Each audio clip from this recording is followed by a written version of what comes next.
in the Lord and in the power of his might.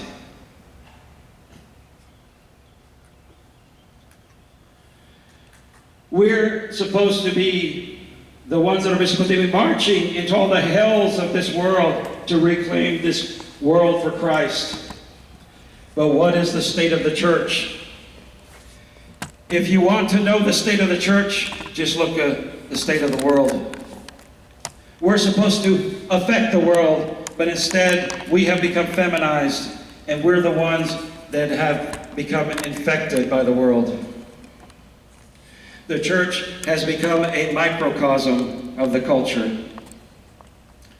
If Jesus was here, he would say, "Men, you cannot hide a light under the bushel. You are responsible for everything. Your families, your neighborhood, basically your world, everyone you come into contact with.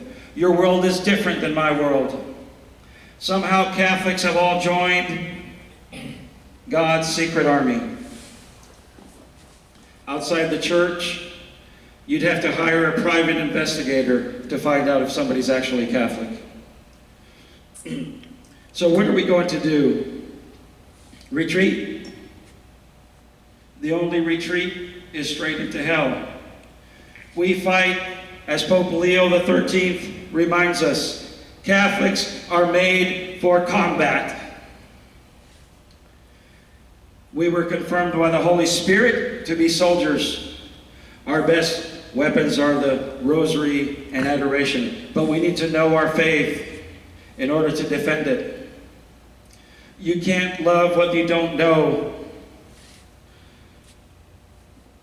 The fact is that in our culture, everything is too easy, too simplistic, too pleasurable for man, and that's the problem.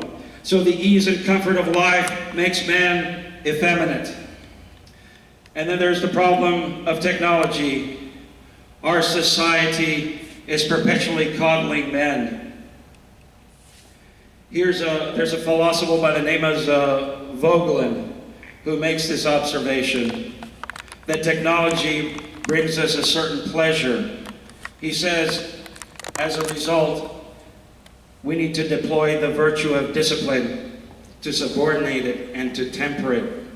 If we don't employ temperance, then the pleasure that comes from the use of technology will make men soft. Technology is a tool. The pleasure from using technology is worse for men than for women, because men were designed to work, and work requires the use of tools. So whenever you have a really good tool, you enjoy it. In fact, for a guy, you could never have too many tools, right? Especially the new forms of technology, which feed a specific kind of effeminacy that exists today. The video games, the television, the telephones, and that constant feeding of pleasure, feeding that desire for pleasure, men can't say no. They no longer have the discipline. And if you can't say no to the flesh, if you can't say no to sin and temptation, you become a spiritual midget. You will never grow in righteousness. You can never become a saint. And that's the purpose of the church, to raise up saints, the future citizens of heaven. The constant feedings of appetite for pleasure, non-stop, day in and day out. They wake up late, which is getting pleasure out of sleeping. They wake up and play video games, which is pleasure. Then they'll surf the internet, which is pleasure. Then they'll sit and watch TV and eat, and that's pleasure. At every level, the boys are just being overstimulated. They're coddled by dad, mom, air conditioning, technology. Do you think that a boy like that, or a man like that's going to come to church on Sunday? Why should he? One major problem is that pleasure is usually attached to an evil.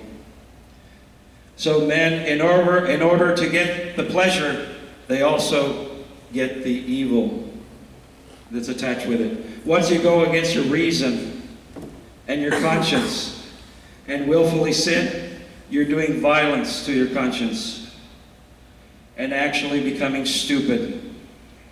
Sin makes you stupid, and you actually lose discernment, and you go down in a downward spiral into bondage.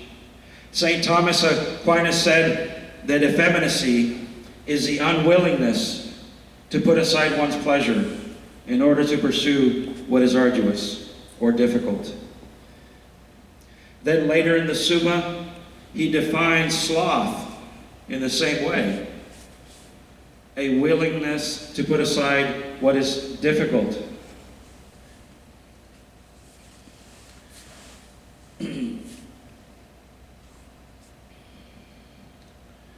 So you might ask, well, what's the difference between effeminacy and sloth? St. Thomas says the difference is with sloth, it's an aversion to what is hard. With effeminacy, it's the attachment to the pleasure. That's the problem with effeminacy. It's a disordered attachment to pleasure. It's a pleasure trap. There was a groundbreaking study on animals about 30 years ago. It helped scientists to better understand addictions. They placed them in a cage with 2 buttons. If they pressed one button, they would be released. If they pressed the other button, the magic button, they would get a female, sex, and food. Once they figured out what the buttons did, which one do you think they would press? Over and over. Later in the experiment, they changed the magic button and they hooked up the animal with dope. And if they pressed the magic button, they would get a dose of cocaine directly into their body. So at this point, they could choose between females, food, sex, and freedom, and cocaine. Which one do you think they would press over and over and over again? The pleasure button. Every time. In fact, they didn't care about females, sex, food, or waters. And all they would do is press that button over and over until they died 10 days later. I knew a man that wouldn't work. We tried to get him a job. He lived on welfare in a little tiny little trailer. He had air conditioning. He had food. All he ever did was eat, play video games, and do drugs. Now, if you could measure how much comfort and pleasure this man had in his lifetime, it would be a lot.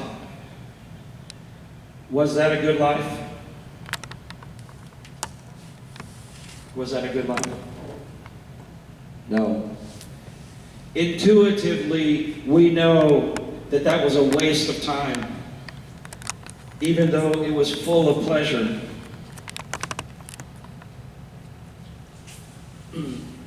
Who is the prince of this world? Referred to in John chapter 6, 12, 13, and 14. Doesn't the world that we live in remind us of a cage with a pleasure button?